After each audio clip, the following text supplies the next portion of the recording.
They entered the hospital believing it was temporary, believing treatment would end and routine would resume. Yet days passed without explanation. Beds were changed but not abandoned, and a quiet question began to form in their minds, not about illness or recovery, but about why no one ever told them when they were supposed to leave. The hospital was supposed to be a passage, not a destination, and that assumption followed the prisoners inside the building even as the door closed behind them. They believed they were entering a place designed for movement, a short interruption between one routine and the next, where the body would be adjusted and returned, much like equipment briefly removed from service and then placed back into use. At first, everything supported that belief. The beds were arranged in rows that suggested efficiency rather than permanence. Sheets were changed regularly, not to create comfort, but to maintain order. Instructions were delivered calmly, always framed as steps toward recovery, never as conditions that implied delay or uncertainty. Nothing in the room announced that time would stretch longer than expected. The men measured their stay in small units. One night, then another. One examination, then a follow-up. Each step felt reasonable when viewed alone, because reason thrives on sequence. It was only later that they began to notice the absence of something more important than discomfort, which was the absence of an endpoint. No one spoke of discharge. No one mentioned return. Questions about duration were met with neutral reassurance that avoided specifics, answers that sounded complete without actually closing anything. The tone remained calm, professional, and unhurried, as though the question itself had arrived too early rather than too late. This uncertainty did not provoke alarm immediately. The men were still focused on their bodies, on sensations that were easier to understand in time. Pain faded. Strength returned unevenly. Sleep became more regular. These improvements created the impression that progress was happening, even if its direction remained undefined. Days passed without clear markers. Meals arrived on schedule. Lights dimmed and brightened according to routine. Staff rotated without announcement. The building maintained a steady rhythm that discouraged impatience, because impatience requires contrast, and here everything felt evenly paced. What unsettled the prisoners most was not being told to stay, but never being told to go. Staying required no justification. It simply continued, supported by procedure and the quiet authority of the setting. Leaving, on the other hand, began to feel like something that would require permission, even though no one had said so aloud. The men noticed subtle differences between themselves and those outside the hospital. Work details continued elsewhere. Barracks life carried on. Yet from their beds, that world felt distant, not because it was inaccessible, but because no clear signal connected them back to it. The hospital existed in a space between participation and absence, where one could observe routine without fully re-entering it. This separation altered perception. Time inside the ward moved differently, not slower, but flatter, as though days no longer built toward anything beyond their own completion. Without an expected departure, each day resolved itself fully, leaving nothing to anticipate except the next repetition. The prisoners adjusted quietly. They stopped counting nights. They stopped wondering which examination would be the last. Waiting became the default state, not because it was comfortable, but because it required the least explanation. Movement without instruction began to feel inappropriate, even though no rule forbade it. The body, once the reason for entering the hospital, slowly lost its role as a guide. Feeling better did not change anything. Feeling worse did not accelerate anything. Progress existed, but it no longer determined outcome. The schedule did. This was not experienced as confinement. The doors were not locked. Voices were not raised. The environment remained orderly and calm. Yet the absence of direction produced a quiet pressure, one that encouraged stillness over initiative and patience over inquiry. By the end of this phase, the prisoners had not accepted that they were staying indefinitely, but they had stopped expecting clarity. The hospital had become a place where time passed without explanation, and that condition, once normalized, required no enforcement. They remained in their beds, not because they were held there, but because nothing signaled that leaving was part of the process anymore. And without that signal, staying felt like the most reasonable thing to do. As the days accumulated without explanation, recovery began to lose its original meaning. The men could feel their bodies changing in ways that once would have signaled movement forward, yet nothing around them responded to that change. Strength returned gradually. Pain softened. Sleep grew deeper. These signs would normally suggest readiness, but readiness no longer seemed connected to outcome. The ward continued its rhythm without interruption. Beds were made, examinations were conducted, notes were written, and the language of care remained consistent and calm. Each interaction reinforced the sense that everything was proceeding as intended, even though no one could say what that intention was. The absence of urgency felt deliberate, as though time itself had been placed under supervision. The prisoners noticed that improvement did not shorten their stay. In some cases, it appeared to extend it. Additional observations were scheduled. Further rest was recommended. Recovery was acknowledged, but never completed. The process unfolded without a final step, leaving the men suspended in a state that felt neither ill nor finished.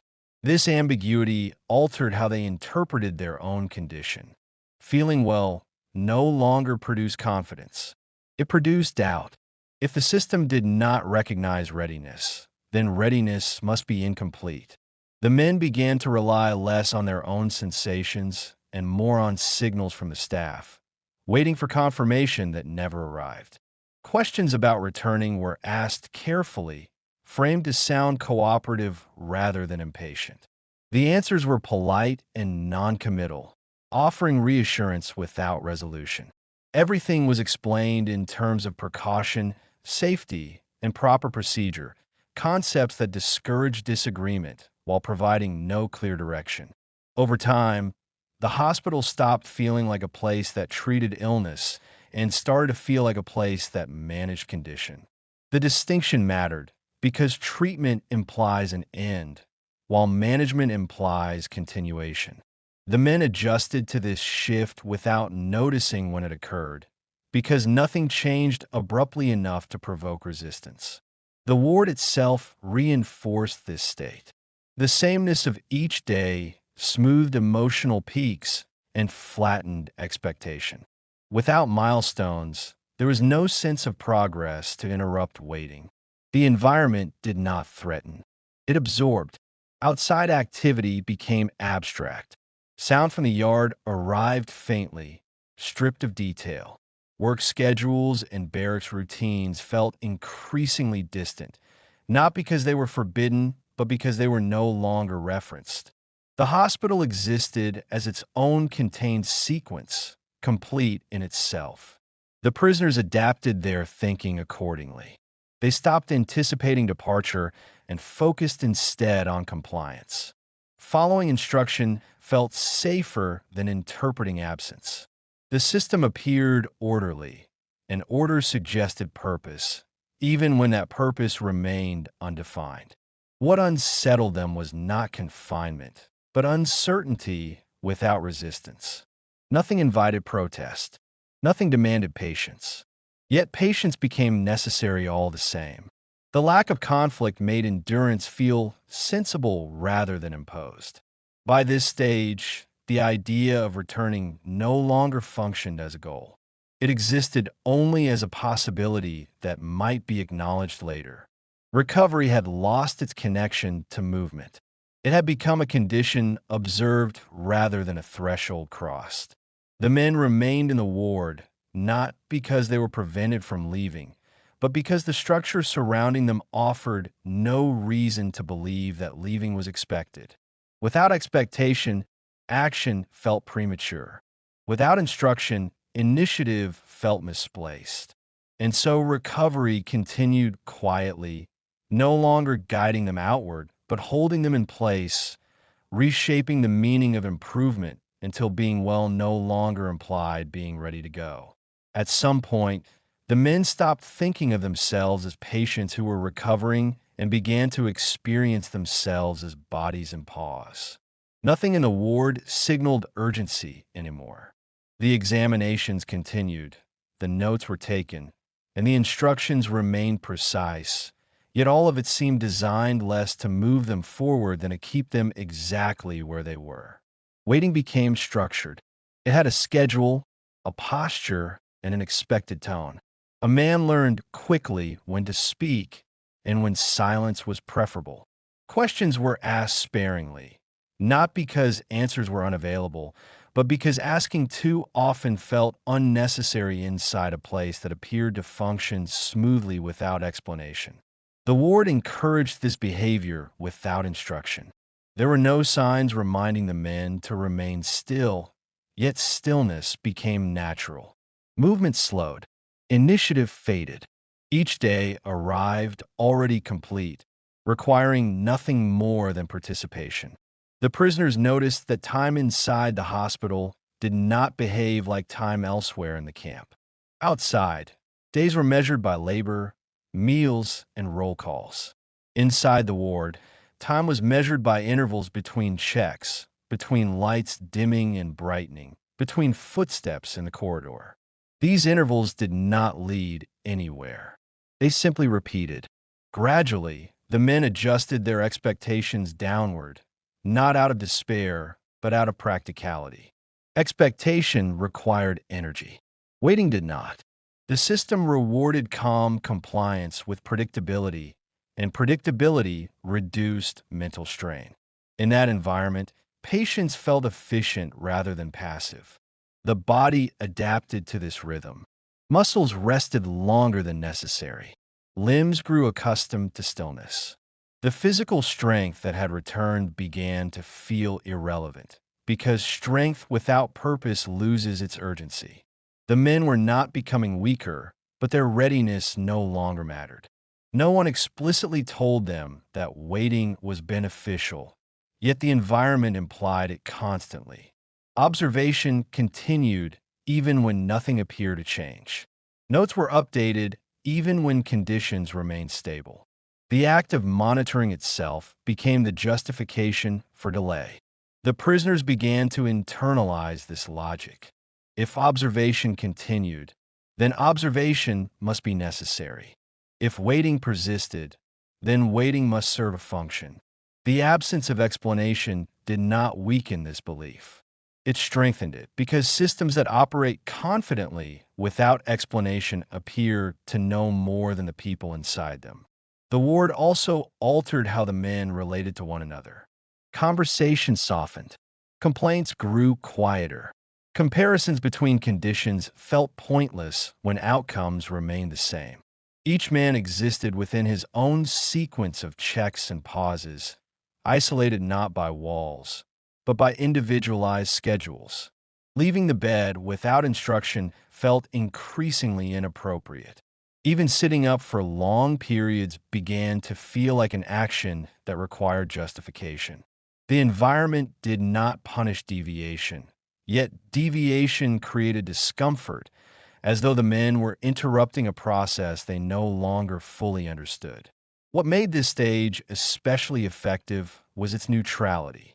There was no suffering to resist, no cruelty to oppose. The hospital did not demand endurance. It invited cooperation through calm continuity. In that calm, the will to act had nowhere to attach itself. By now, waiting was no longer something imposed by circumstance. It had become the central activity.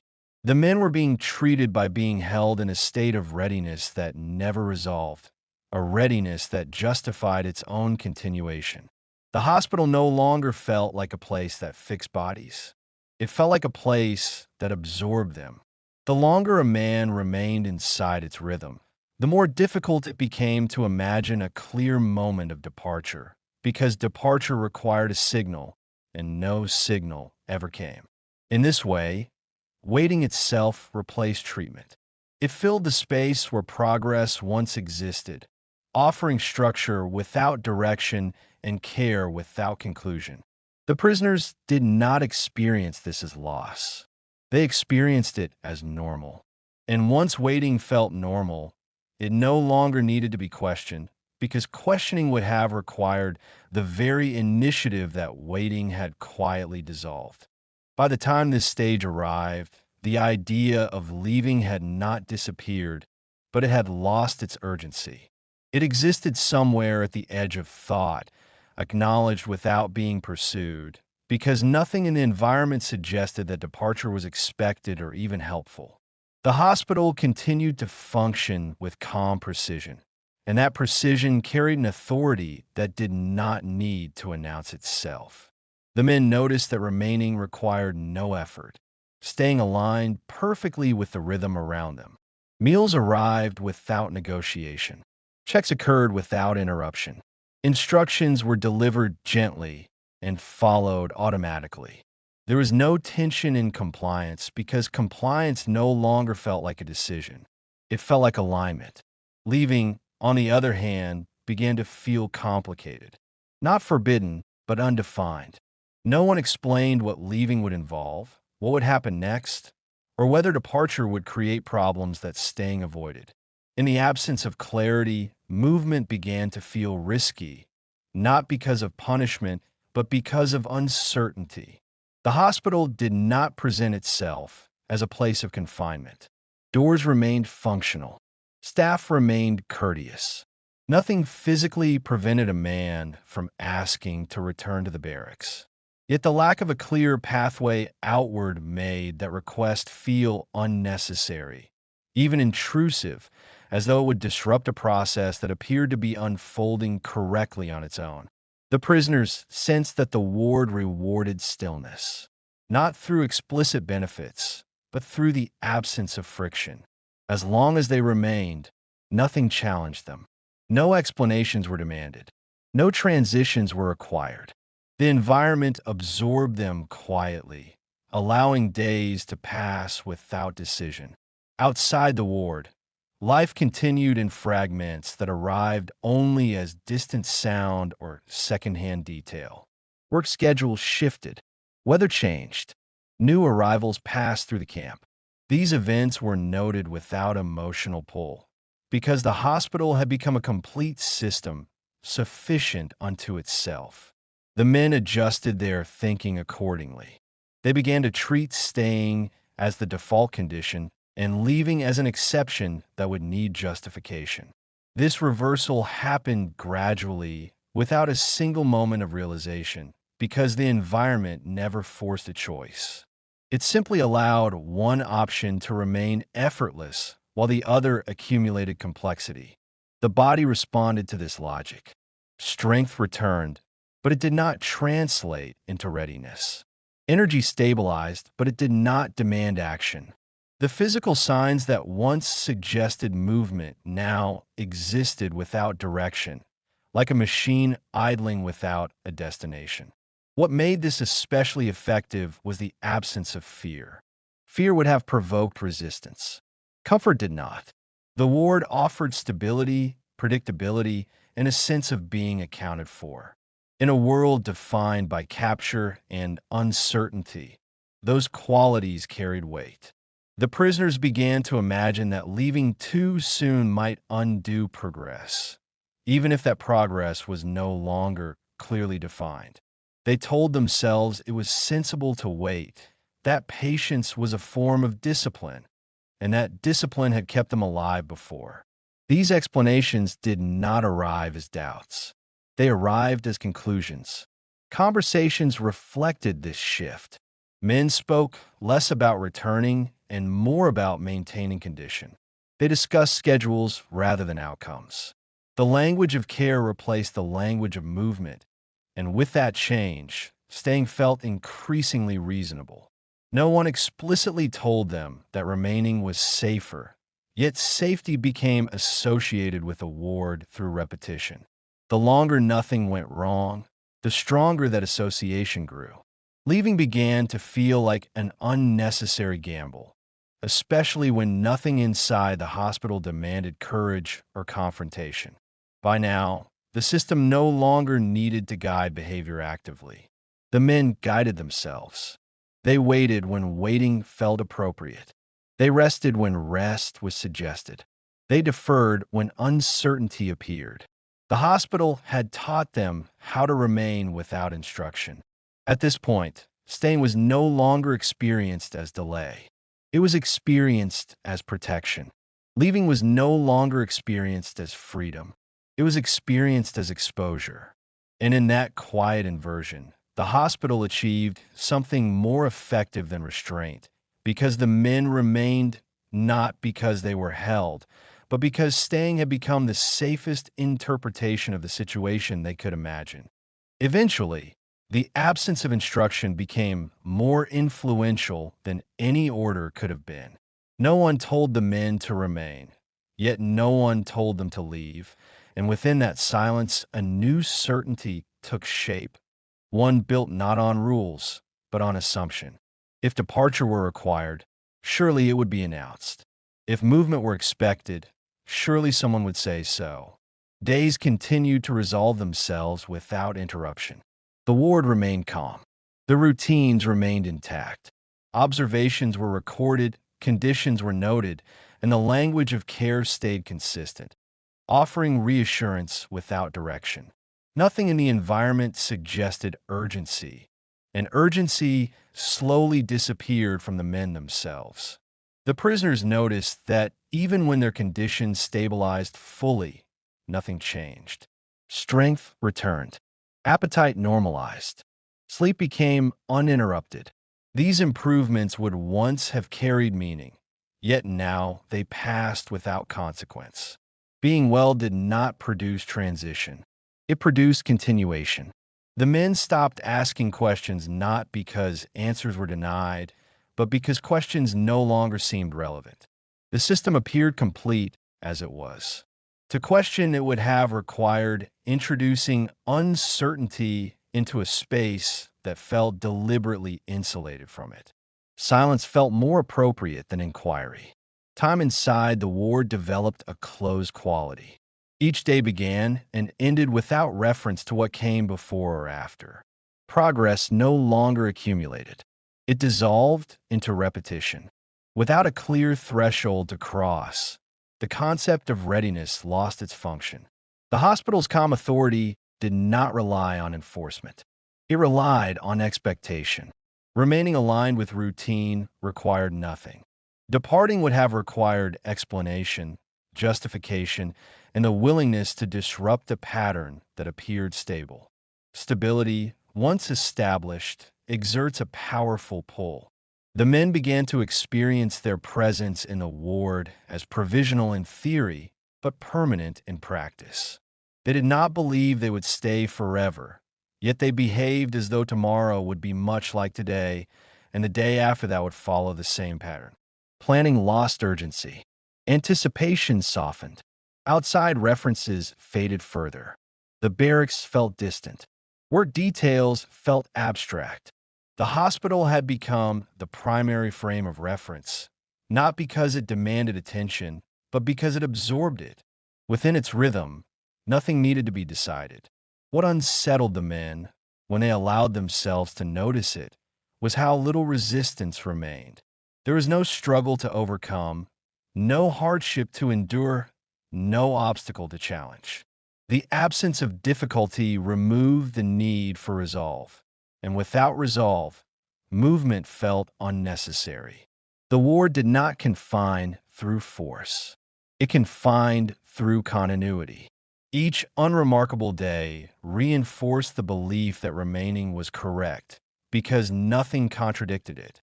The longer this continued, the more difficult it became to imagine a moment when leaving would feel natural. By now, the men were no longer waiting for permission.